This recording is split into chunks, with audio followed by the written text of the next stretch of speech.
ഞാൻ ഈ കൈ കട്ട് ചെയ്തിട്ടുണ്ട്. അപ്പൊ അത് കൈ കട്ട് ചെയ്യാനൊക്കെ കാരണം എനിക്ക് മരിക്കണം എന്നുള്ളൊരു ചിന്ത വരുമായിരുന്നു. ഇതെല്ലാരും കാണണം. ചിത്ത സൂയിസൈഡിന് വരെ ശ്രമിച്ചിട്ടുണ്ട്. നെഗറ്റീവ് പറയുന്നവർക്ക് വേണ്ടിയിട്ടാണ്.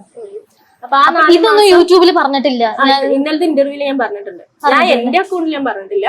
പക്ഷെ ഇതൊക്കെ കാരണമാണ്. ഈ 4 മാസം ഇതായിരുന്നു. ഈ 4 മാസം ഇങ്ങനത്തെ പ്രശ്നത്തിലാണെന്ന് ഞാൻ വീട്ടിലിരുന്നത്. പക്ഷെ ഇവള് പറഞ്ഞത് ഞാൻ 4 മാസം ഗർഭിണിയായിട്ട് വീട്ടിലിരുന്നു എന്നാണ്. അതിനുള്ള തെളിവുണ്ട്. കാരണം എന്നെ അങ്ങനെ പണി ഒപ്പിച്ചിട്ടുണ്ടായിരുന്നു. ഞാൻ ഫോണേ എടുക്കണ്ടായിരുന്നില്ല, മക്കളോട് സംസാരിക്കണ്ടായിരുന്നില്ല, ഉമ്മാനായിട്ട് സംസാരിക്കില്ല, ഭക്ഷണം കഴിക്കില്ല, അങ്ങനെ മെലിഞ്ഞ് ഒട്ടി ഉണങ്ങിയിട്ടുണ്ടായിരുന്നു. ഞാൻ അങ്ങനത്തെ ഒരു ആളായി മാറിയിട്ടുണ്ടായിരുന്നു. മെന്റലി ഭയങ്കര ഡൗൺ ആയിരുന്നു, ഡിപ്രഷനായി. അങ്ങനെ ഇതൊക്കെ ഞങ്ങള് നോക്കിയെടുത്ത് മാനസികമായിട്ട് തകർന്നു. പിന്നെ ഇങ്ങനെയുള്ള കാര്യങ്ങളൊക്കെ നോക്കിയെടുത്ത് അങ്ങനെ ഒരുപാട് സമയത്ത് കുഞ്ഞുങ്ങളുടെ അടുത്ത് ദേഷ്യമൊക്കെ ഉണ്ടായിരുന്നു. അവരുടെ സ്നേഹം ഉണ്ടായിരുന്നില്ല.